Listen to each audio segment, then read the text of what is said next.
ಏನಂತೀರಿ?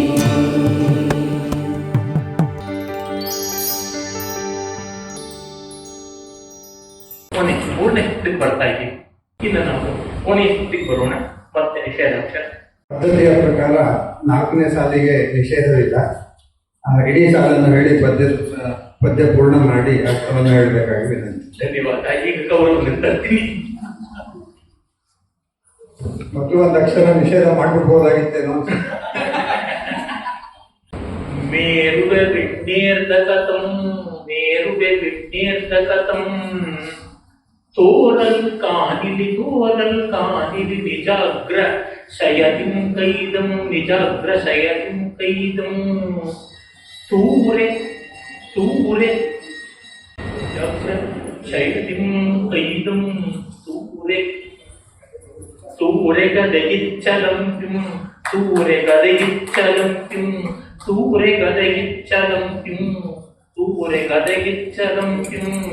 ಕೌರವನ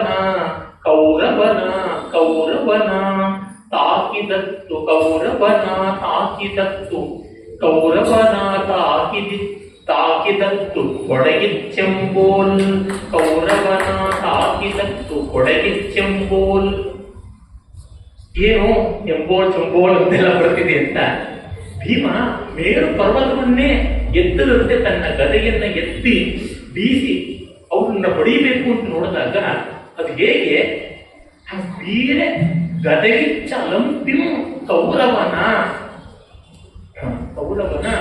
ತಾಗಿದತ್ತು ಕೊಡಗಿಚ್ಚೆಂಬೋಳ್. ಅವನು ಹಾಗೆ ಈಗ ಎಸೆಯೋಕ್ ಹೋದ್ರೆ ಕೌರವನ ಗದೆ ಅದು ಲೀಲಾಜಾಲವಾಗಿ ಅಡ್ಡಕ್ಕೆ ಬಂತು. ಅಲಂಪಿಂ ಗದೆಗಿಚ್ಚು, ಗದೆಯ ಬೆಂಕಿ ಅದು ಹಾಗೆ ಬಂತು ತಾಕತ್ತು. ಆಗ ಇವನ ಗದೆ ಹೊಡೆಗಿಚ್ಚು ತನ್ನ ಅಂತರಂಗದಲ್ಲಿದ್ದ ಸಂಕಟದ ಬೆಂಕಿ ಹಾಗೆ ಅದು ವಿಜೃಂಭಿಸಿತು. ಒಬ್ಬರದು ಗದೆಯ ಬೆಂಕಿಯಾದ್ರೆ ಮತ್ತೊಬ್ಬರದು 13 ವರ್ಷಗಳು, 12 ವರ್ಷ ವನವಾಸ, 1 ವರ್ಷ ಅಜ್ಞಾತವಾಸದ ಒಂದು ಸಂಕಟದ ಕಿಚ್ಚೆ ಈ ಗದೆಯ ರೂಪದಲ್ಲಿ ಬಂದು ತಾಕಿದಂತೆ ಆಯಿತು.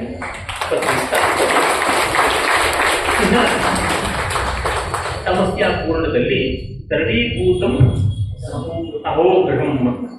ಅಯ್ಯೋ ಮನೆಯೆಲ್ಲ ನೀರು ಪಾಲಾಯ್ತಲ್ಲ, ಕರಗೋಯ್ತಲ್ಲ. ಅದಕ್ಕೆ ತುಂಬಾ ಸರಳವಾದ ಪರಿಹಾರ ಮಾಡಿದ್ದೀನಿ.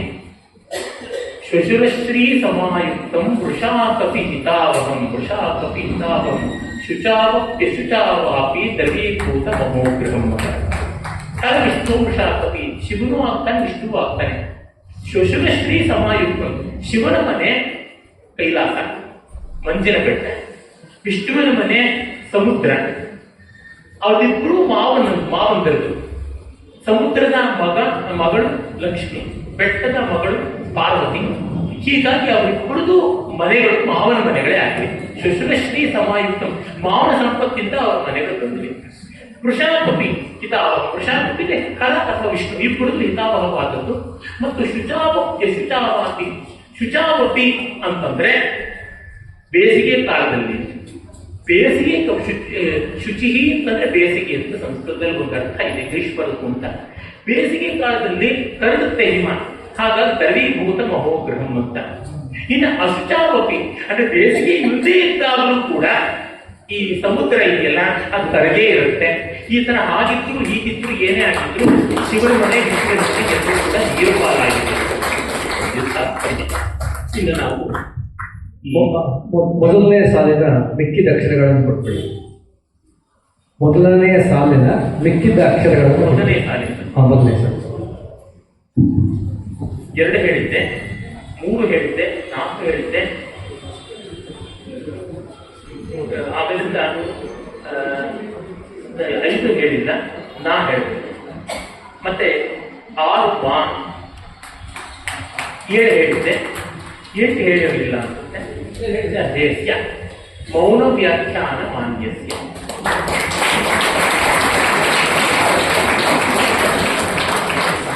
ಈಗ ದತ್ತಪದದ ಬಿಟ್ಟಿ ತರಬೇಕಾಗಿದೆ. ಪ್ರಧಾನಿಗಳೇ, ನೀವು ಹಿಂದೆ ಹಲವಾರು ದಿಗ್ಗಜರೊಡನೆ ಪತ್ರ ವ್ಯವಹಾರ ಮಾಡ್ತಿದ್ರಿ ಅಂತ ಗೊತ್ತು. ರಂಗನಾಥ್ ಶರ್ಮ ಆಗ್ಬೋದು, ಅಥವಾ ಇವರು ಯಡಿಯೂರಪ್ಪ ಕೃಷ್ಣ ಭಟ್ ಇರ್ಬೋದು ಅಂತ. ಈ ಪತ್ರ ವ್ಯವಹಾರ ಅಂದ್ರೆ ನಿಮ್ದು ಇದೆ ಚೀಟಿ ಬಿಸ್ನೆಸ್ ಏನ್ ನೋಡಿ, ಈಗ ಮಿಂಚೆ ಬಂದ್ಮೇಲೆ ಅಂಚೆ ಎಲ್ಲಿ ಹೋಯ್ತೋ ಗೊತ್ತಿಲ್ಲ. ಈ ಮೇಲೆ ಮಿಂಚೆ ಅಂತ ಸೊಗಸಾದ ಶಬ್ದವನ್ನು ಟಂಕಿಸಿದ್ದಾರೆ. ಹಾಗಾಗಿ ಪತ್ರವನ್ನು ಚೀಟಿಯನ್ನು ಕೊಡ್ತಾರೆ ಆಗ್ಬಿಟ್ಟಿದೆಯಲ್ಲ, ಏನು ಗತಿಯಾಗಿದೆ, ಅನ್ಯಾಯ ಅನ್ಯಾಯ. ನಾನು ಮಾಡಿದ್ದು ಈ ಅನರ್ಥಕಾರಕವಾದಂತ ಅರ್ಥಕ್ಕೆ ಬೇಕಾದ ಚೀಟಿ ವ್ಯವಹಾರ ಅಲ್ಲ, ಪರಮಾರ್ಥಕ್ಕೆ ಬೇಕಾದಂತ ಚೀಟಿ ವ್ಯವಹಾರ ಮಾಡಿದ.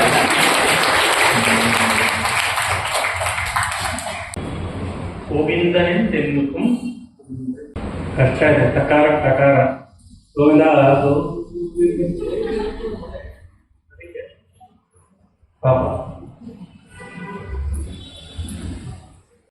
ಎರಡನೆಯ ಸಾಲಿನ 5ನೇ ಮನೆ 5ನೇ ಅಕ್ಷರ. ಎರಡನೆಯ ಸಾಲಿನ 5ನೇ ಅಕ್ಷರ. ಪರರ ವಸ್ತು ಯ ಯ ಯ ತಾಕ್ ಯಾವುದು? ಪರರ ವಸ್ತು ಪಾಷಾಣ ಅಂತ. ಪೃಚ್ಛಕರ ವಸ್ತು ಪರಮ ಪಾಷಾಣ. ಭಾಷಣ ಪೃಚ್ಛಕರ ವಸ್ತು ಭೂಷಣ.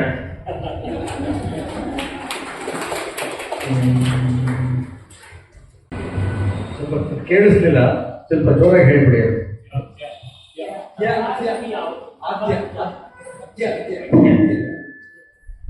ಈ ನಡುವೆ ಸ್ಪಷ್ಟವಾಗಿ ಮಾತಾಡೋದು ಕಡಿಮೆ ಮಾಡಿದ್ದಾರೆ. ಮುಂಚೆ ಸೂಜಿ ಚುಚ್ಚಿದಾಗ ಮಾತಾಡೋರು, ಈಗ ಈ ತರ ಆಗಿದೆ ನೋಡಿ.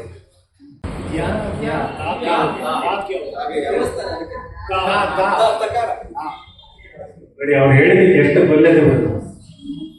ವರಿಸಲ್ ವರಿಸಲ್ ವರಿಸಲ್ ವರಿಸಲ್ ಹೈಂದವನಾದಿಯಂ ವರಿಸಲ್ ಹೈಂದವ ವರಿಸಲ್ ಹೈಂದವನಾದಿಯಂ ವರಿಸಲ್ ಹೈಂದವನಾದಿಯಂ ವರಿಸಲ್ ಹೈಂದವನಾದಿಯಂ ಗೃಹೀತೆಗಂ ವರಿಸಲ್ ಹೈಂದವನಾದಿಯಂ ಗೃಹೀತೆಗಂ ವರಿಸಲ್ ಹೈಂದವನಾದಿಯಂ ಗೃಹೀತೆಗಂ ಗೃಹೀತೆಗಂ ವರಿಸಲ್ ಹೈಂದವನಾದಿಯಂ ಗೃಹೀತೆಗಂ ನಾವಿಟ್ಟಿರಂ ವರಿಸಲ್ ಹೈಂದವನಾದಿಯಂ ಗೃಹೀತೆಗಂ ನಾವಿಟ್ಟ ವಿಶ್ವಾಸಮೇ ನಾವು ವರಿಸಲ್ ಹೈಂದವ ವರಿಸಲ್ ಹೈಂದವನಾದಿಯಂ ಗೃಹೀತೆಗಂ ವರಿಸಲ್ ಹೈಂದವನಾದಿಯಂ ಗೃಹೀತೆಗಂ ನಾವಿಟ್ಟಿದಿ ಪೂಂಕೆ ನಾವಿಟ್ಟಿದಿ ಪೂಂಕೆ ನಾವಿಟ್ಟಿದಿ ಪೂಂಕೆ ಸೈ ನಾವಿಟ್ಟಿದಿ ಪೂಂಕೆ ಸೈ ವರಿಸಲ್ ಹೈಂದವನಾದಿಯಂ ಗೃಹೀತೆಗಂ ನಾವಿಟ್ಟಿದಿ ಪೂಂಕೆ ಸೈ. ಪದ್ಯವನ್ನು ಹೇಳ್ತೀನಿ. ಪೂಂಕೆ ಸೈ ನಮ್ಮ ಶಂಕವನ್ನು ನಾವೇ ಓದ್ಕೋಬೇಕು ಅಂತ. ನಾವಿಟ್ಟಿದ್ದೀವಿ ಪೂಂಕೆ ಸೈ. ತರುಣರ್ ಸಭ್ಯ ಸಮಾಜಕ್ಕಾಗೆ ಸೊಗಮೈ ತರುಣರ್ ಸಭ್ಯ ಸಮಾಜಕ್ಕಾಗೆ ಸೊಗಮೈ ತರುಣರ್ ಸಭ್ಯ ಸಮಾಜಕ್ಕಾಗೆ ಸೊಗಮೈ ಮೇಂಟೆಂಕರೇ ಜಾರ್ವವುಲ್ ಮೇಂಟೆಂಕರೇ ಜಾರ್ವವುಲ್ ಮೇಂಟೆಂಕರೇ ಜಾರ್ವವುಲ್ ಮೇಂಟೆಂಕರೇ ಜಾರ್ವವುಲ್ ನೆರೆ ಶುಕ್ಲಾಸ್ಯರನಲ್ಕೆ ನಿರ್ಮಲತೆயும் ನೆರೆ ಶುಕ್ಲಾಸ್ಯರನಲ್ಕೆ ನಿರ್ಮಲತೆயும் ನೆರೆ ಶುಕ್ಲಾಸ್ಯರನಲ್ಕೆ ನಿರ್ಮಲತೆயும் ಸದ್ಭಾವವೇ ಸಂಧಿರಲ್ ಸದ್ಭಾವದಿಂದಂತೆಯೇ ಸದ್ಭಾವದಿಂದಂತೆಯೇ ಸದ್ಭಾವದಿಂದಂತೆಯೇ ಸದ್ಭಾವದಿಂದಂತೆಯೇ. ಈಗ ಎಂಪದಿದ್ದ ಮೆರೆಯಲ್ ಭಾರತ ಭಕ್ತನಿಂ ಮೆರೆಯಲ್ ಭಾರತ ಭಕ್ತನಿಂ ಪತಿಯವನ್ ಗೋವಿಂದನೆಂದೆನ್ನುತು ಗೋವಿಂದನೆಂದೆನ್ನುತು ವರಿಸಲ್ ಹೈಂದವನಾದಿಯಂ ಗೃಹೀತೆಗಂ ನಾವಿಟ್ಟಿದಿ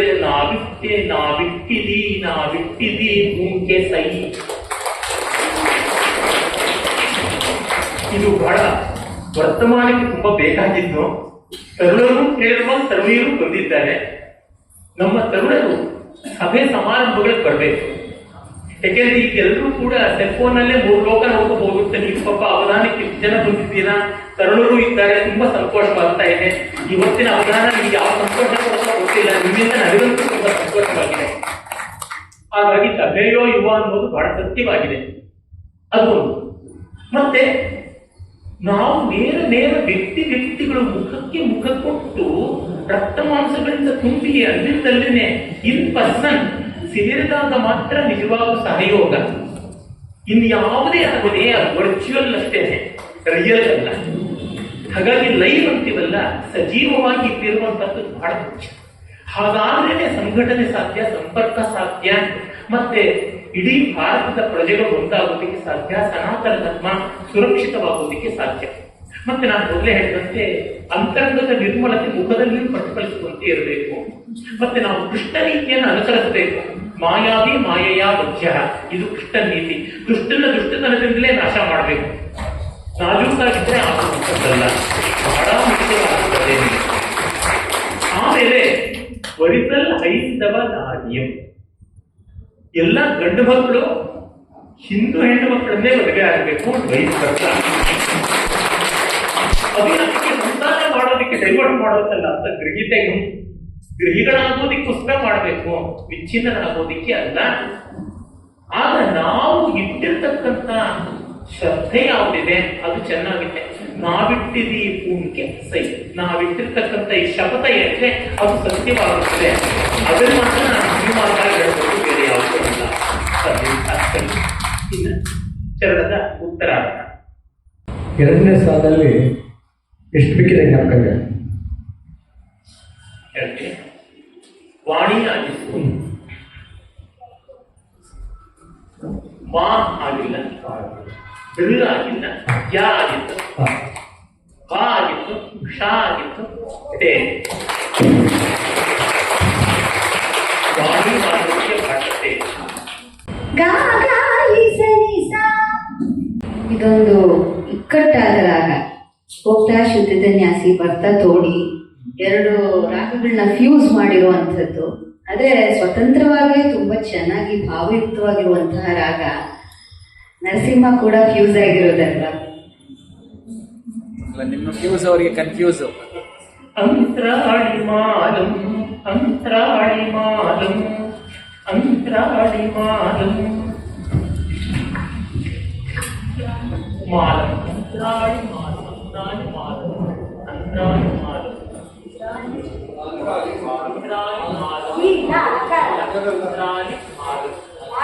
ಎಲ್ಲರೂ ನನ್ನಂತೆ ಆಗ್ಬಿಟ್ಟಿದೆ. ಒಂದು ರೀತಿ ಸಂತೋಷ ನನಗೆ. ನನಗೆ ಈ ಕಿವಿ 70%, ಈ ಕಿವಿ 30% ಕೇಳೋದು. ಹಾಗಾಗಿ ಎಲ್ರಿಗೂ ಆ ಪರಿಸ್ಥಿತಿ ಬಂದಿದೆ. ನಾನು ನನ್ನ ಇವುಗಳನ್ನ ಹೇಳ್ಕೊಳ್ಬಾರ್ದು ಸಭೆಯಲ್ಲಿ ಅಂತ ಸುಮ್ಮನೆ ಅದೇ ಪರಿಸ್ಥಿತಿ. ನೀನೇ ಸದಾ ಮಂತ್ರಾನುಶೀಲಂ. ನರಸಿಂಹನ ಮಂತ್ರ ಪಿಶಾಚಾದಿಗಳನ್ನೆಲ್ಲ ದೂರ ಮಾಡುತ್ತೆ. ಮಂತ್ರಾನುಶೀಲಂ. ಕಾಲಿಸ ನೀದಪ ಗಾಲಿಸ ಸಂತ್ರಾಸ ಅಂತ ಹೇಳ್ಬೇಕಾಗುತ್ತೆ. ಗಾಲಿಸ ಗಾಲಿಸ ದೀಂತ ಕಿಟ ದೀಂತ ಕಿಟ ದೀಂತ ಗಾಲಿಸ ಗಾಲಿಸ ನೀದಪ ಗಾಲಿಸ. ಯಾಂತ್ರಿಕ ಲೌಕಿಕ ಯಾಂತ್ರಿಕ ಲೌಕಿಕ ಯಾಂತ್ರಿಕ ಲೌಕಿಕ ಯಾಂತ್ರಿಕ ಲೌಕಿಕ ಮಾನವ. ಅಂದ್ರೆ ಇದು ಮುಗಿಯುತ್ತೆ, ಮುಗಿದು ಪಲ್ಲವಿಗೆ ಹೋಗೋದ್ರಿಂದ ಸರಿಯಾಗಿ ಯಾಂತ್ರಿಕ ಯಾಂತ್ರಿಕ ಲೌಕಿಕ ಯಾಂತ್ರಿಕ ಈ ತರನೇ ಕೊಟ್ರೆ ಆಯ್ತು. ಯಾಂತ್ರಿಕ ಲೌಕಿಕ ಲೌಕಿಕ ಜೀವನ ಕಾಲಂ. ಜೀವನ ಅಷ್ಟೇ ಇರುತ್ತೆ. ಕರಾಲಂ ಯಾಂತ್ರಿಕ ಲೌಕಿಕ ಕರಾಲಂ.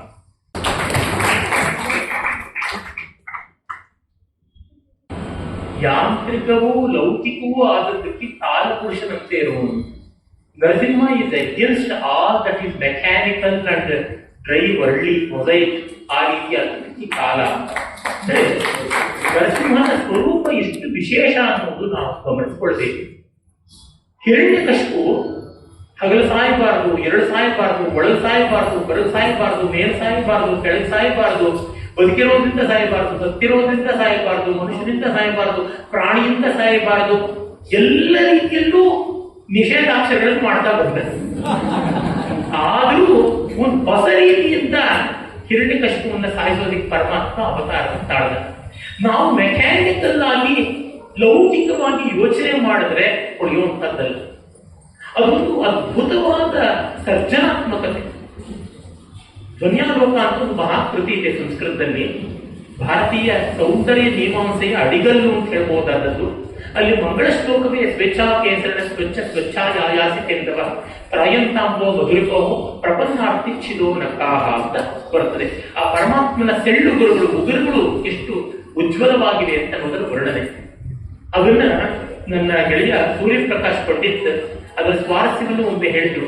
ಕಾವ್ಯದಲ್ಲಿ ಧ್ವನಿ ಸಜೆಷನ್ ಕೂಡ ಹಾಗೇನೆ, ಇಷ್ಟೆಲ್ಲ ಪಾಸಿಬಿಲಿಟೀಸ್ ಎಕ್ಸಾಸ್ಟ್ ಮಾಡಿದ್ದೀವಿ ಅಂದ್ಮೇಲೆ ಮತ್ತೂ ಒಂದು ಪಾಸಿಬಿಲಿಟಿ ಆಫ್ ಕ್ರಿಯೇಟಿವಿಟಿ ಇದೆ ಅಂತ ತೋರಿಸೋ ತರಹ ನರಸಿಂಹನ ಆವಿರ್ಭಾವ ಆಗಿದೆ ಅಂತ ಅದ್ಭುತವಾದ ವಿಶ್ಲೇಷಣೆ, ಅದ್ಭುತವಾದ ಬಳಸು.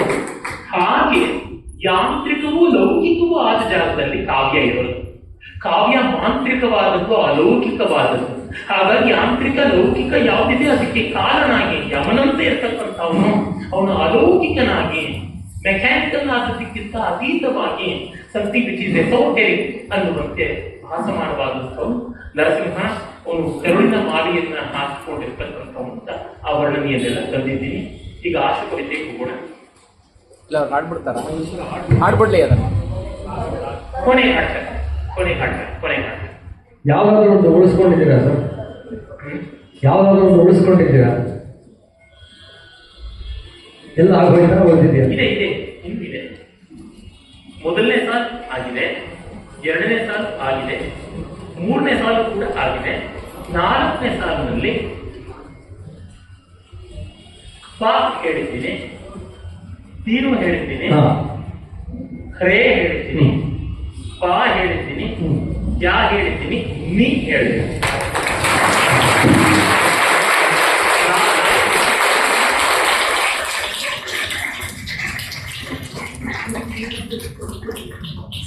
ಇಡೀ ಪದ್ಯವನ್ನು ಹೇಳ್ತೀನಿ. ಮೌನಂ ವ್ಯಾಖ್ಯಾನ ಮಾನ್ಯಸ್ಯ ವಾಣಿ ಮಾತೃತ್ಯ ಭಾಷತೆ ರಾಮಸ್ವಾಮಿ ಮಹಾಭಾಗೋ ವಾಕ್ಪತಿ ರೇಪಯನ್ನಿವ.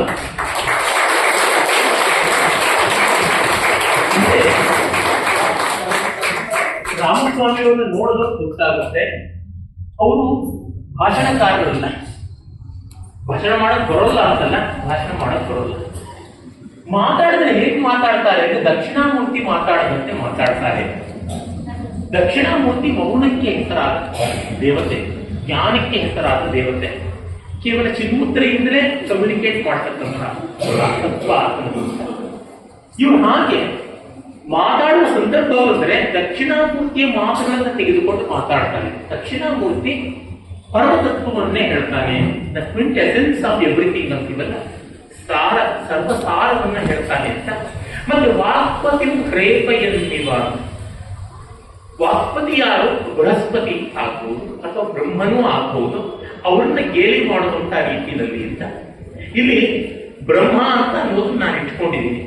ಯಾಕೆಂದ್ರೆ ಬ್ರಹ್ಮನಿಗೆ 4 ಮುಖ ಇದ್ರೆ ಒಂದೊಂದು ಮುಖ ಒಂದೊಂದು ದಿಕ್ಕಲ್ಲಿರುತ್ತೆ. ರಾಮಸ್ವಾಮಿಯವರು ಮಾತಾಡುವಾಗ ಎಲ್ಲೋ ನೋಡ್ಕೊಂಡು ಮಾತಾಡ್ತಾರೆ, ನೇರವಾಗಿ ಆಡಿಯನ್ಸ್ ಕೇಸ್ ಮಾಡೋದಿಲ್ಲ, ಎಲ್ಲೋ ನೋಡ್ಕೊಂಡು ಹೇಳ್ತಾರೆ. ಒಳ್ಳೆ ವಿಷಯವನ್ನೇ ಹೇಳಿರ್ತಾರೆ, ಆದ್ರೆ ನಮ್ಮನ್ನು ನೋಡಿ ಹೇಳೋದು ಕಡಿಮೆ. ಬ್ರಹ್ಮನಿಗೆ 4 ಮುಖದಲ್ಲಿ 3 ಮುಖ ನಮ್ಮನ್ನು ನೋಡೋಲ್ಲ, 1 ಮುಖ ನಮ್ಮನ್ನು ನೋಡುತ್ತೆ. ಹಾಗೆ ಅವ್ರು ಭಾಷಣ ಮಾಡುವಾಗ 1/4 of the time of speech ನಮ್ಮನ್ನು ನೋಡಿರ್ತಾರೆ, ಇನ್ನು 3/4 ಅಷ್ಟು ಇದು ಬೇರೆ ಕಡೆ ಎಲ್ಲೋ ನೋಡಿರ್ತಾರೆ ಅಂತ ಒಂದು ಚಮತ್ಕಾರ ಮಾಡಿದ್ದಾರೆ. ಮತ್ತೆ ಇನ್ನೊಂದು, ಮಾತಿನ ಪತಿ ಬ್ರಹ್ಮ ಸೃಷ್ಟಿ ಮಾಡಿದ್ರಿಂದ ಎಲ್ಲವನ್ನೂ ತಿಳ್ಕೊಂಡಿದ್ದಾನೆ. ಅವರು ಹಾಗೆ ಬೆರೆದು ಬಿಡಿಸ್ತಾನೆ ಇರ್ತಾರೆ, ಹೊಸ ಹೊಸ ರೀತಿಯಲ್ಲಿ ಹೊಸ ಹೊಸ ವಿಷಯಗಳನ್ನು ಹೇಳ್ತಾ ಇರ್ತಾರೆ ಪ್ರತಿಷ್ಠಾಪದಲ್ಲಿ. ಈಗ ಆಶುಕ್ತಿತ್ತು ಹೋಗೋಣ. ಕಡೆಯ ವಸ್ತು ದುಂಬಿಗಾಗಿ ಕಾದಿರುವ ಹೂವನ. ಆಹಾ, ದುಂಬಿ ಒಂದೇನಾ? ನಾನು ಒಂದೇ ದುಂಬಿ ಇಟ್ಕೊಂಡಿರೋದು.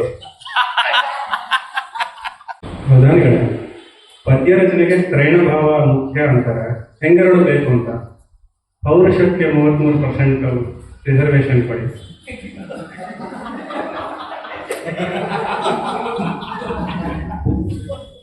ಇಲ್ಲ, ಬಿಲ್ ಪಾಸ್ ಆಗಿಲ್ಲ, ಹಾಗಾಗಿ ಅವ್ರು ಈ ಸತಿ ಏನ್ ಮಾಡ್ಬೋದು. ಬಿಲ್ ಪಾಸ್ ಆಗಿಲ್ಲ. ಇಲ್ಲಿ ಒಂದೇ ಇದ್ದಿದ್ದ ಸಮಸ್ಯೆ ಬಂದಿದೆ. ದುಂಬಿಗಾಗಿ ಕಾದಿರುವ ಭೂವನ. ಇದುವರೆಗೂ ಸಾಂಗತ್ಯ ನೀವು ದುಂಬಿಗಳು ಮಾಡ್ಕೋಬಹುದು. ಹೇಳ್ಕೊಟ್ಟಿದ್ರು ಹಾಗೆ ಮಾಡೋಣ. Wait for order. ಬಹುವಲ್ಲಭನಿಗಾಗಿ ಸಾಂಗತ್ಯ ಬಹುವಲ್ಲಭನಿಗಾಗಿ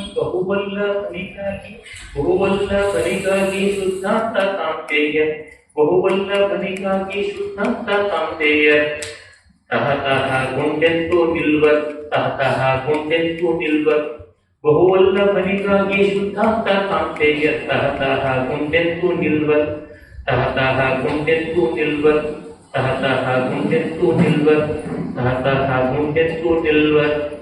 ಆಹಾ ನೋಡಿ ಬನ ಹೂಗಳು ಆಹಾ ನೋಡಿ ಬನ ಪುಷ್ಪಗಳೆಲ್ಲವು ಆಹಾ ನೋಡಿ ಬನ ಪುಷ್ಪಗಳೆಲ್ಲವು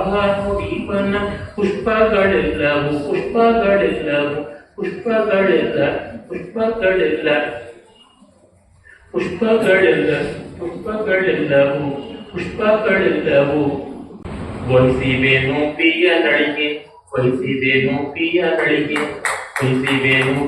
ನಳಿಗೆ ತುಂಬಾ ಹೆಂಡತಿರ್ತಕ್ಕಂತ ಒಬ್ಬ ರಾಜನೋ ಗಂಡನೋ ಯಾರೋ ಇದ್ರೆ ಅವ್ರು ಬರಲಿ ಅಂತ ಅಂತಃಪುರದ ಸ್ತ್ರೀಯರೆಲ್ಲ ಕಾದಿರುವ ಹಾಗೆ ಈ ಪಾಪ ಕಾಡಿನ ಮಕ್ಕಳೆಲ್ಲ ಒಂದು ದುಂಬಿ ಕಾದಿದೆ ಅಂತ.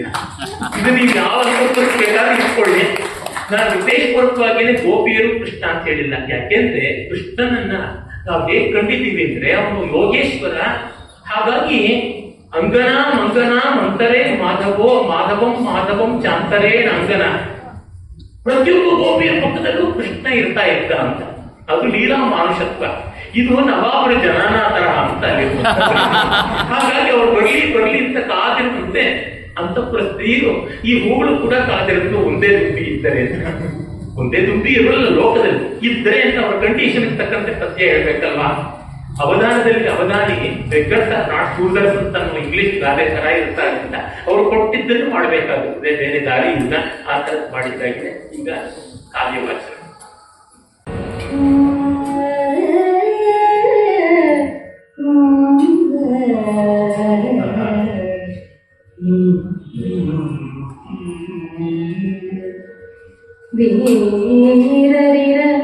ವೀರ ಸೋಗಳಿರ ಕೇಳಿ ನಿಮಗೆ ಧರ್ಮವ ಸಮಾಸತರ್ಪೆ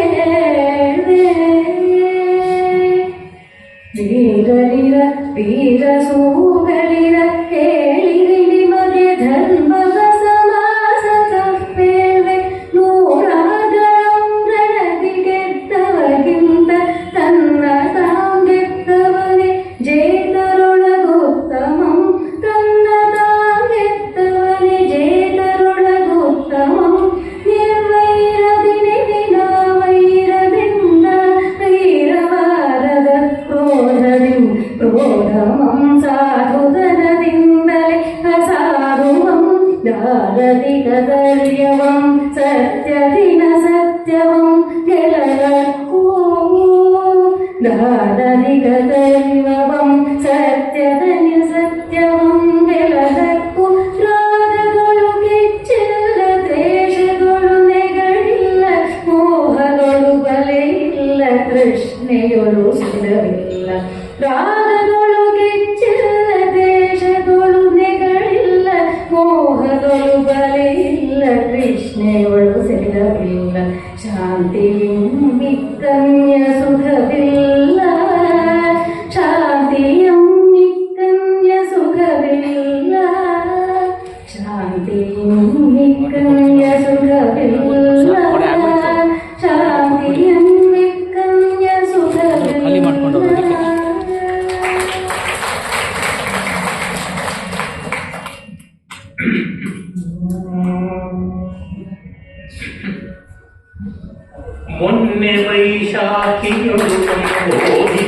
ಸುಖವಿಲ್ಲ. ಮೊನ್ನೆ ವೈಶಾಖಿಯೊಳು ಸಂಬೋಧಿಯಂ ಪಡೆದ ಸಂಬೋಧಿಯಂ ಜೊನ್ನ ಬೆಳಕಿನ ಬುದ್ಧ ಮೂರ್ತಿಯನ್ನು ಜೊನ್ನ ಬೆಳಕಿನ ಬುದ್ಧ ಮೂರ್ತಿಯನ್ನು ಚೆನ್ನೆನಲ್ ಕನ್ನಡದಿ ಚೆನ್ನೆನಲ್ ಕನ್ನಡದಿ ಕೊನೆ ದಿವಸ ಚೆನ್ನೆನಲ್ ಕನ್ನಡದಿ ಕೊನೆ ದಿವಸ ಕೊನೆ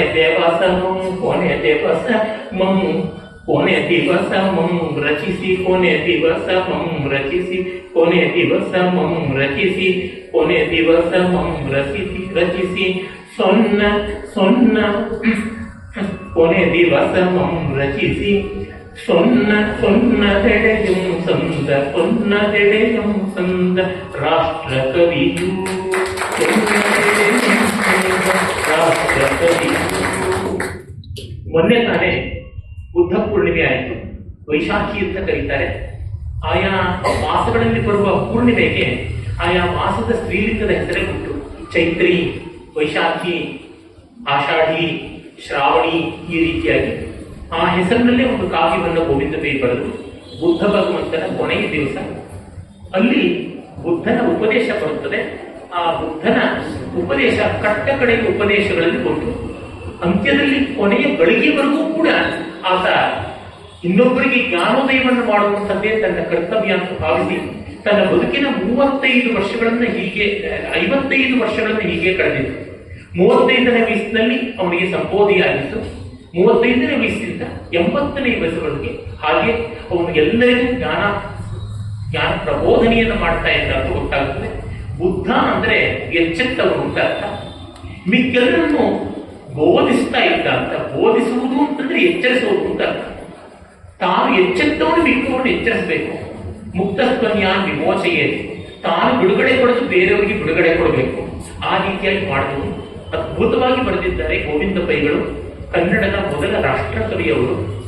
ಅವರು 1863ರಲ್ಲಿ ಹುಟ್ಟಿ 883ರಲ್ಲಿ ಹುಟ್ಟಿ 1963ರಲ್ಲಿ ತೀರ್ಕೊಂಡು ಬುದ್ಧನಂತೆ ಅವರ ಆಯುಷ್ಯವು ಕೂಡ 80 ವರ್ಷ.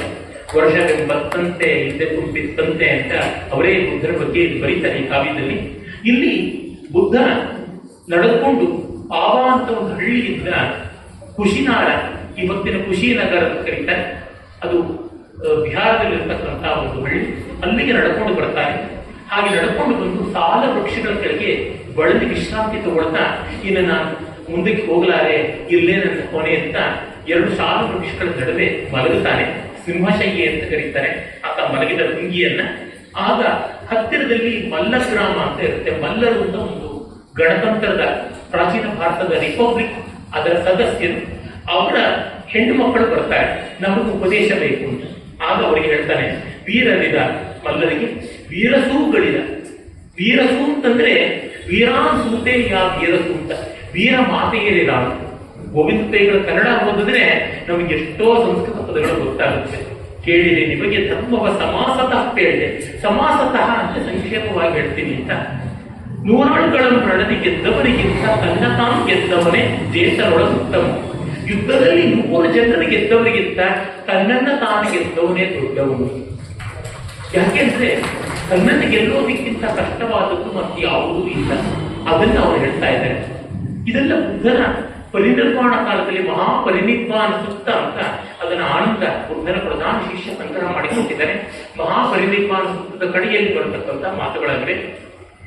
ಆಮೇಲೆ ನಿರ್ವೈರದಿನೇ ವಿನಾ ವೀರದಿಂದ ವೈರವಾರದ ಕ್ರೋಧದಿಂ ಕ್ರೋಧಮಂ ಸಾಧುತನದಿಂದ ಅಸಾಧುಮಂ ದಾನದಿ ಕದರ್ಯಮಂ ಸತ್ಯದಿಂ ಅಸತ್ಯಮಂ ಗೆಲಲತ್ತು ಅಕ್ರೋಧೇನ ಜಯೇ ಕ್ರೋಧೋ ಅಂತ ಬುದ್ಧನ ಮಾತು ಧಮ್ಮಪದದಲ್ಲಿ ಬರುತ್ತೆ. ಕ್ರೋಧ ಇಲ್ಲದೆ ಇರುವುದರಿಂದ, ಅಂದ್ರೆ ಕ್ರೋಧ ರಾಹಿತ್ಯದಿಂದ ಕ್ರೋಧವನ್ನ ಗೆಲ್ಲಬೇಕು, ಲೋಭವನ್ನ ಔದಾರ್ಯದಿಂದ ಗೆಲ್ಲಬೇಕು, ಅಂದ್ರೆ ದುರಾಶೆಯನ್ನ ಉದಾಹರಣೆಯಿಂದ ಗೆಲ್ಲಬೇಕು, ಅಸತ್ಯವನ್ನ ಸತ್ಯದಿಂದ ಗೆಲ್ಲಬೇಕು.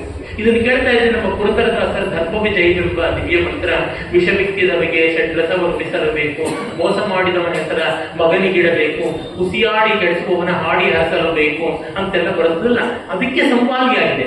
ಮತ್ತೆ ಇವೆಲ್ಲಕ್ಕೂ ಕೂಡ ಅಕ್ರೋಧೇನ ಜಯೇ ಕ್ರೋಧಂ ಅಂತೆಲ್ಲ ಬರುವ ಮಹಾಭಾರತದ ಮಾತು ಒಂದಾಗಿದೆ. ಎಲ್ಲಿ ಮಹಾಭಾರತ, ಎಲ್ಲಿ ಬುದ್ಧ, ಎಲ್ಲಿ ಪುರಂದರದಾಸ, ಇದು ಒಂದೇ ಭಾರತೀಯ ಸಂಸ್ಕೃತಿ, ಒಂದೇ ಯಾವುದೂ ಇಲ್ಲ.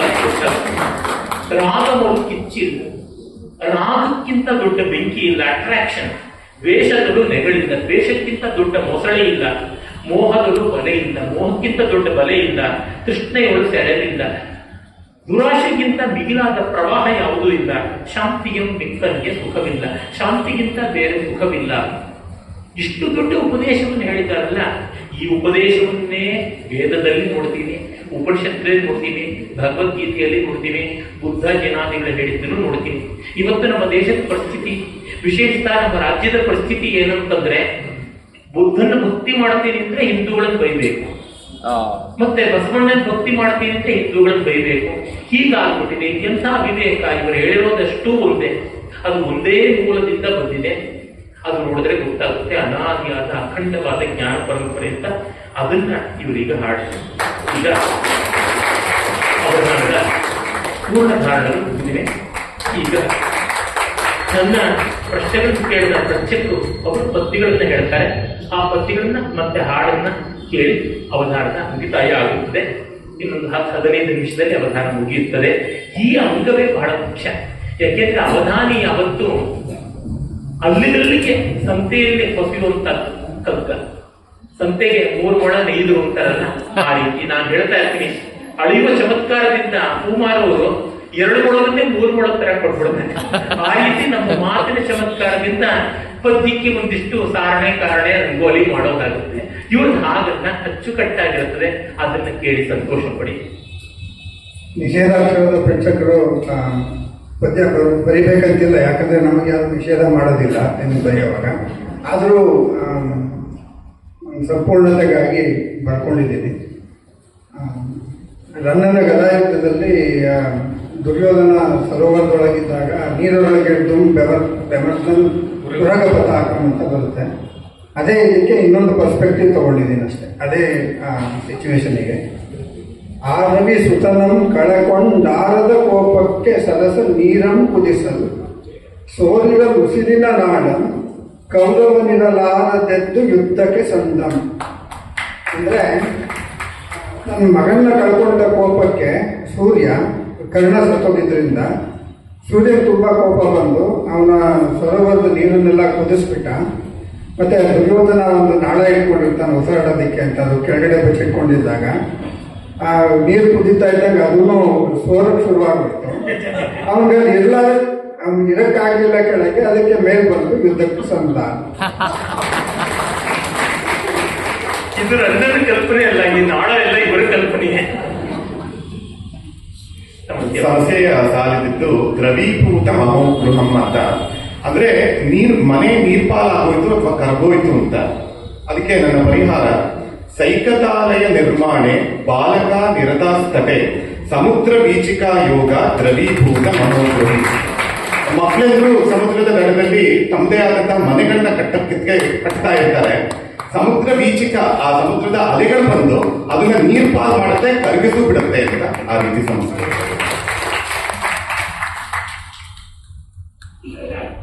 ನಾನು ಕೊಟ್ಟ ವಿಷಯ ಯುವಕರು ಅಥವಾ ಯುವತಿಯರು ಹೇಗಿದ್ರೆ ಚೆನ್ನ ಅಂತ. ಕರೇಜ್, ಕ್ಲಾಸ್, ಎಂಪತಿ, ವಿಟಿ ಅನ್ನೋ ಪದಗಳನ್ನು ಕೊಟ್ಟಿದ್ದೆ. ನಾನು ಮಧ್ಯದಲ್ಲಿ ಪಂಚಮಾತ್ರ ಚೌಪದಿ ಮಾಡಿದ್ದೆ. ಈಗ ಚೌಪದಿ ಬಂದಿಲ್ಲ, ಅದರಲ್ಲೇ ಹೇಳ್ತೀನಿ. ದಿನದಾದಿಯೊಳ್ ವಂದಿಸುತ್ತೆ ದಿನಕರೇಚರಂ ತೊನುವಳುಕ್ಕಿಸುತ್ತೆ ಸಮ್ಯಕ್ ಲಾಸ್ಯಮಂ ಮನದಿ ಕಾಡಲ್ಗೆ ಪಿರಿಯರ ಪೆಂಪತಿಶಯದಿಂ ನೆನವಿಟ್ಟಿದಿರಿಸುಬಿ ಯುವಕ ಧನ್ಯಂ ಅಂತ. ಮೊದಲಿಗೆ ದಿನದಾದಿಯೊಳ್ ವಂದಿಸುತ್ತೆ ದಿನಕರೇಚ್ಯರಂ, ದಿನಕರೇಚ್ಯ ಕರೇಜ್ ಅಂತ, ದಿನಕರ ಇಜ್ಜ ಆಯ್ತಾ. ದಿನದ ಆದಿಯಲ್ಲಿ, ದಿನದ ಆರಂಭದಲ್ಲಿ ಇವನು ದಿನಕರ ಸೂರ್ಯನನ್ನ ಮತ್ತೆ ಗುರುಗಳನ್ನ ವಂದಿಸ್ತಾನೆ ಅಂತ. ಅಂದ್ರೆ ಮೊದಲಿಗೆ ದೇವರಣ, ಗುರುರಣ ಇವುಗಳನ್ನೆಲ್ಲ ಒಂದು ನೆನಪು ಮಾಡ್ಕೊಳ್ತಾನೆ. ತನುವಳುಕ್ಕಿಸುತ್ತೆ ಸಮ್ಯಕ್ ಲಾಸ್ಯಮಂ, ಇನ್ನು ತನ್ನ ದೇಹದಲ್ಲಿ, ತನುವಲ್ಲಿ ಒಂದು ಲಾಸ್ಯ, ಒಂದು ಡ್ಯಾನ್ಸ್, ಒಂದು ನರ್ತನ, ಒಂದು ಆನಂದ, ಅದನ್ನು ಉಕ್ಕಿಸ್ಕೊಳ್ತಾ ತನ್ನ ದಿನವನ್ನು ಆರಂಭಿಸ್ತಾನೆ.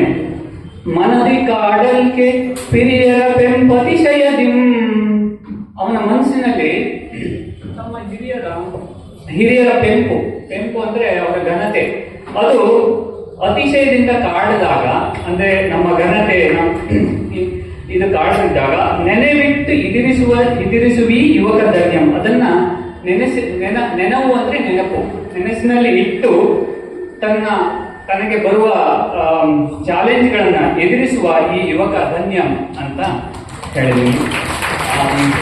ಕೊನೆಯಲ್ಲಿ ಈ ಮಂಥನ ಕಾರ್ಯಕ್ರಮ 25 ವರ್ಷದಿಂದ ನಡೀತಾ ಇದೆ. ಎಷ್ಟೋ ಯುವಕರನ್ನ ಇದು ಪ್ರೇರೇಪಿಸಿದೆ. ನನ್ನ ಯುವ ಮಿತ್ರ ಸ್ವರೂಪ್ನು ಪ್ರತಿ ತಿಂಗಳು ಅಷ್ಟೇ ಉತ್ಸಾಹದಿಂದ ಬರ್ತಾನೆ. ಈ ಒಂದು ಯೂನಿವರ್ಸಿಟಿ ಮಾಡೋ ಕೆಲಸ ಇದು ಮಾಡ್ತಾ ಇದೆ. ಇದು 100 ವರ್ಷ ಸಾಗಲಿ ಅಂತ ನನ್ನ ಹಾರೈಕೆ.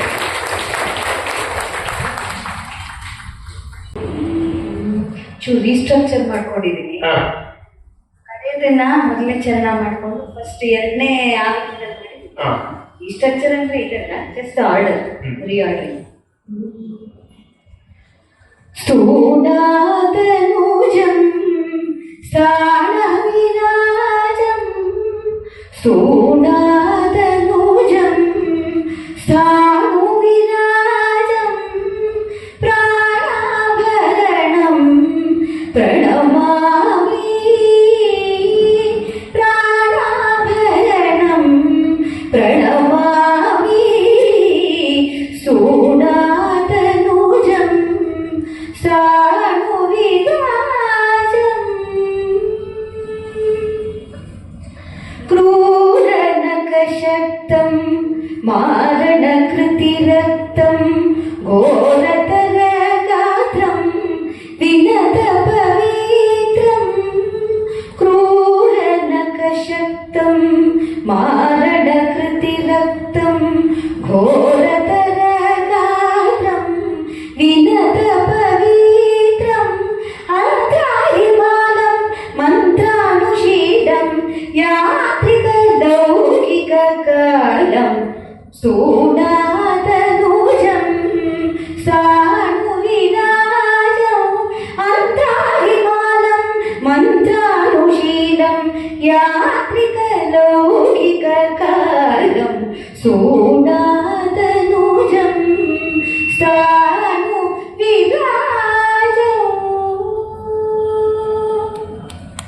ಧನುಜಸುತದಯಾ ಕರಮತಿ ಮಹಿತಂ ಇನಶತರುಚಿಯುತ ಬಡಕರವದನಂ, ಧನುಜಸುತದಯಾ ಕರಮತಿ ಮಹಿತಂ ಇನಶತರುಚಿಯುತ ಭಯಕರವದನಂ, ಹರಿವರಾಸ್ಯಮಕೃತದಾಸ್ಯ ದಾರಿತ ದಾರಿತಬಲ ಮಾರುಣಮುಖ ಮಾರುಜಮಹಂ, ಸ್ತೂಣಾದನೂಜಂ ಸ್ಥಾಣುವಿರಾಜಂ, ಹರಿವರಾಸ್ಯಮಕೃತದಾಸ್ಯ ದಾರಿತಬಲ ಮಾರುಣಮುಖ ಮಾರುಜಮಹಂ, ಸ್ತೂಣಾದನೂಜಂ ಸ್ಥಾಣುವಿರಾಜಂ, ಪ್ರಾಣಾವರಣೋ ಪ್ರಣಮಾಮಿ, ಸ್ತೂಣಾದನೂಜಂ ಸ್ಥಾಣುವಿರಾಜಂ.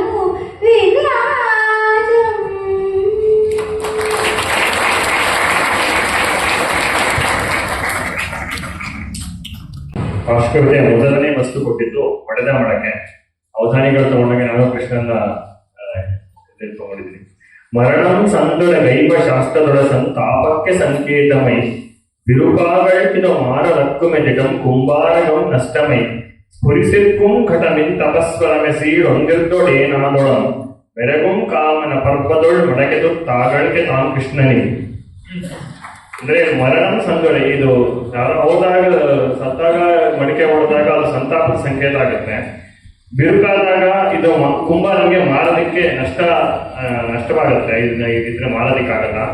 ಆಮೇಲೆ ಘಟ, ಸಂಗೀತದಲ್ಲಿ ಘಟ ಅನ್ನೋದು ಮಡಿಕೆ ತರನೇ ಅಲ್ಲ, ಸೊ ಅದು ಅಪಸ್ವರ ನಡೆಯುತ್ತೆ ಹೊಡೆದಾಗ. ಆದ್ರೆ ಕಾಮನ ಹಬ್ಬದಲ್ಲಿ ಮಟ್ಕಾ ಪೌಡ್ನ ಇದು ಮಾಡೋದು, ದಹಿ ಮಾಡ್ತಾರಲ್ಲ, ಕೃಷ್ಣ ಜನ್ಮಾಷ್ಟಮಿ ಜನ್ಮಾಷ್ಟಮಿ ಪಿಂಡಿ. ಸೊ ಕೃಷ್ಣನ ಇದರಿಂದ ಕೈಯಿಂದ ಹೊಡೆದಾಟ ಅಂತ ತಗೊಂಡು ಆವಾಗ ಅದು ಮೊಳಕೆ ಒಳ್ಳೆ ರೀತಿಯಲ್ಲಿ ಆಗುತ್ತೆ. ಎರಡನೇದು ಭೀಮನ ಭಯ, ತೇಟಗೀತನ್ನು ಮಾಡಿದ್ದೀನಿ. ಸೇವಿ ಪನ್ನೀರಿ ನಂತರ ಕಸನ ರಕ್ತಂ ಜೀವ ಕಂಜದೆಯ ನಿಶೆಯೊಳಗೆ ಚರದೊಳಿರ್ಪಂ ಸಾವ ನೈವಯಮ ಪುತ್ರನಿಗೆ ತಮ್ಮನಾಗಳ್ ಆವ ಬನ್ನ ಕೊಟ್ಟುವನೆಂದು ಭಯದೊಳಿರ್ಪಂ. ಇವನು ನೀರಿನಂತೆ ರಕ್ಕಸನ ರಕ್ತವನ್ನು ಕುಡಿತಾನೆ. ಜೀವಕ್ಕೆ ಅಂಜದೆ ಹೆದರುಕೊಳ್ಳದೆ ರಾತ್ರಿ ಒಳಗೆ ಎಚ್ಚರದಿಂದ ಇರ್ತಾನೆ. ಸಾವನೈವ ಯಮಪುತ್ರ ಅಂದ್ರೆ ಇವನಿಗೆ ಧರ್ಮಜ, ಅವನಿಗೆ ತಮ್ಮನಾಗಿ ಯಾವ ಕಷ್ಟಕ್ಕೆ ಅವನು ಹೊಡ್ಬಿಡ್ತಾನ ಅವನ ಅನ್ನೋದೊಂದೇ ಭಯ ಅವನಿಗೆ ಯಾವಾಗ. ಅದ್ಭುತವಾಗಿದೆ. ಮೂರನೇದು ತಿರುಗು ಬಾಣ. ಕೊಡೆವರಮಂ ತಾನಸುರಂ ಅಸುರಂ ಒಡೆಯಂ ಲೋಕಕ್ಕೆ ಮರುಳ ನಾಗಳ್ಕೆ ಶಿವಂ ಸುಡಲವನ ಶಿರಕ್ಕೆ ಕರಮ ನಿಡಲೊಳಿ ತಂಗೈ ತಿರುಗು ಬಾಣಮದಾಯಿತೈ. ಇದು ಬಂದಿದೆ. ವರವನ್ನು ಕೊಟ್ಟಿದ್ದೆ, ಅದು ತಿರುಗುಬಾಣವಾಗಿ ಅವನಿಗೆ ತುತ್ತಾಗಕ್ಕೆ ಶುರುವಾಗೋಯ್ತದಂತ. ಭೀಮನ ಭಯ ತಿರುಗುಬಾಣವಾಗಿದೆ. ಕಡೆಯದು ದುಂಬಿಗಾಗಿ ಕಾದಿರುವ ಹೂವನ ಪೃಥ್ವಿಯಲ್ಲಿ ಮಾಡಿದ್ದೀನಿ. ಅಲಂಕರಿಸು ದಾನನಂ ನಗೆಯ ಬೀರುತುಂ ಚಂದನಿಂ ಮಲರ್ದುದು ಸುಗಂಧವಂ ಸ್ಫುರಿಸುತ್ತಿರುವುದೈ ದುಂಬಿಗಂ ಕಲಾಕೃತಿಯ ರೂಪಿಣಿಂ ತಲೆಯನಾಡಿಸಲ್ ತರ್ಪಿಸಲ್ ಪ್ರಲೋಭಿಸುತ್ತೆ ಗೋಪಿಯರ್ ಕರೆಯ ಕೃಷ್ಣನಂತಿರ್ಪುದೈ. ನಾನು ಕಡೆಯ ಹೇಳಿದ್ರು ಅದು ಎಲ್ಲ ಗೋಪಿಯರ್ ಕೃಷ್ಣನಕ್ಕಾಗಿ ಕಾಯ್ಕೊಳ್ತಾ ತಗೋಬೋದಾಗಿತ್ತು ಅಂತ ಅದನ್ನ ನಾನು ತಗೊಂಡಿದ್ದೆ. ಒಳ್ಳೆ ಕಲ್ಪನೆ, ಚೆನ್ನಾಗಿ ಅಲಂಕರಿಸ್ಕೊಂಡು ಇರುತ್ತೆ ಈ ಹೂಗಳು. ನಗೆ ಬೀರ್ತಾ ಇರ್ತದೆ, ಯಾವಾಗೂ ಅರಳಿರುತ್ತೆ, ಸುಗಂಧವನ್ನು ಸ್ಫುರಿಸ್ತಾ ಇರುತ್ತೆ. ಸೊ ಹಾಗಾಗಿ ಅದನ್ನ ಯಾವ ರೀತಿ ಅಂದ್ರೆ ಎಲ್ಲ ಗಾಳಿ ಬಂದಾಗ ತಲೆಯನ್ನು ಆಡಿಸ್ತಾ ಅಂದ್ರೆ ಡ್ಯಾನ್ಸ್ ಮಾಡ್ಕೊಂಡು ಕಾಯ್ತಿರುತ್ತೆ, ಅದನ್ನ ಕರಿತಿರುತ್ತೆ ದುಂಬಿಯನ್ನ. ಹೇಗೆ ಅಂದ್ರೆ ಗೋಪಿಯರು ಕೃಷ್ಣನಿಗಾಗಿ ಕಾಯ್ದು ಕರೀತಾರೋ ಹಾಗೆ ಕಾಣ್ತಾ ಇದ್ದಾರೆ. ಧನ್ಯವಾದ. ಈಗ ಮೊದಲ ಪ್ರಶ್ನೆ ಕೇಳಿದವರು ರಾಘವೇಂದ್ರ, ಅವರಿಂದಲೇ ಸಮಾಪ್ತಿ. ಉದ್ದಿಷ್ಟಾಕ್ಷರಿ. ಇದು ವಿಷಯ ಕೂಡ ಬೆಳಗ್ಗೆನೆ ಹೊಳೆದಿದ್ದು, ಆದರೆ ಪದ್ಯ ಬರೆದು ಹೊಡೆದು ಆಮೇಲೆ ಇದು ಬರುತ್ತು. ಅವರು ರಾಮಸ್ವಾಮಿಗಳ ಮಾತು ಹೇಗೆ ಅಂದರೆ ಅವರು ಕಡಿಮೆನೆ ಮಾತು, ಆದ್ದರಿಂದ ಅವರ ಮಾತುಗಳೆಲ್ಲ ಸೂತ್ರವಾಗಿ ಇರುತ್ತೆ ಅಂತ ಸೂತ್ರದ ಒಂದು ಡೆಫಿನೇಷನ್ ಲಕ್ಷಣವನ್ನೇ ಅವರ ಮಾತಿಗೆ. ಅಲ್ಪಾಕ್ಷರಂ ಅಸಂದಿಗ್ಧಂ ಸಾರವತ್ ವಿಶ್ವತೋಮುಖಂ ಅಸ್ತೋಭಂ ಅನವತ್ಯಂಚ ಶ್ರೀರಾಮಸ್ವಾಮಿ ಭಾಷಿತಂ. ಅಂದ್ರೆ ಒಂದು ಅಲ್ಪಾಕ್ಷರ, ಅವ್ರು ಮಾತಾಡ್ತಿರೋದು ಮಾತು ತುಂಬಾ ಕಡಿಮೆ, ಬರವಣಿಗೆ ಇದ್ರು ಮಾತು ತುಂಬಾ ಕಡಿಮೆ, ಅಲ್ಪಾಕ್ಷರ. ಆಮೇಲೆ ಮಾತಾಡಿದ್ದೆಲ್ಲ ಅಸಂದಿಗ್ಧ, ಅಲ್ಲಿ ಏನು ಸಂದಿಗ್ಧತೆ ಏನು ಇರೋದಿಲ್ಲ ಮಾತಿನಲ್ಲಿ. ಆಮೇಲೆ ಸಾರವತ್ತಾಗಿರುವಂಥದ್ದು, ಅವರು ಸಾರವತ್ ಅಂತ ಅವಧಾನಿಗಳು ಹೇಳಿದ್ರು, ಸಾರವತ್ತಾಗಿರುವಂಥದ್ದು ವಿಶ್ವಮುಖ ಎಲ್ಲವನ್ನೂ ಒಂಥರ ಒಳಗೊಳ್ಳುವಂತಹ ಒಂದು ಮಾತು. ಇವರು ಹೇಳಿದ ಹಾಗೆ ಬೇರೆ ಒಂದು ಆ ಕಡೆ ನೋಡ್ಕೊಂಡು ಮಾತಾಡ್ತಾರೆ ಅಂತ ಆಯ್ತು, ಆ ಅರ್ಥ ನನಗಿರಲಿಲ್ಲ. ವಿಶ್ವಮುಖ ಎಲ್ಲ ಕಡೆಯಿಂದ ಎಲ್ಲವನ್ನು ಗ್ರಹಿಸಿಕೊಂಡು ಮಾತಾಡ್ತಾರೆ. ಅಸ್ತೋಭಂ, ಅಲ್ಲಿ ಏನು ಸೂಪರ್ ಫ್ಲೂಸ್ ಇಲ್ಲ, ಅಲ್ಲಿ ಏನು ಬೇರೆ ಇಲ್ಲ, ಅನವತ್ಯ, ತುಂಬಾ ಶುದ್ಧವಾಗಿರುವಂತಹ ಮಾತು. ಅವರು ಶ್ರೀರಾಮಸ್ವಾಮಿ ಭಾಷಿತ ಅಂತ ಇದನ್ನ ಹೇಳಿ. ಆರಂಭದಲ್ಲಿ ನಾನು ತಮ್ಮನ್ನು ಪ್ರಾರ್ಥನೆ ಮಾಡಿದ್ದೆ, ನೀವು ನನ್ನ ಪ್ರಾರ್ಥನೆಯನ್ನ 100 ಪಟ್ಟು ಕೇಳಿ ಸತ್ಯ ಮಾಡಿದ್ದೀರಾ. ಅದಕ್ಕಾಗಿ ಸಭಾ ಸಂಸ್ಕೃತಿಗೆ, ಸಭಾ ವಿಭೂತಿಗೆ ನಮಸ್ಕಾರ. ಆಯೋಜಕರಿಗೆ, ಬಂಧನಕ್ಕೆ ವಿಶೇಷವಾಗಿ ನನ್ನ ಕೃತಜ್ಞತೆಗಳು, ಧನ್ಯವಾದ, ನಮಸ್ಕಾರ.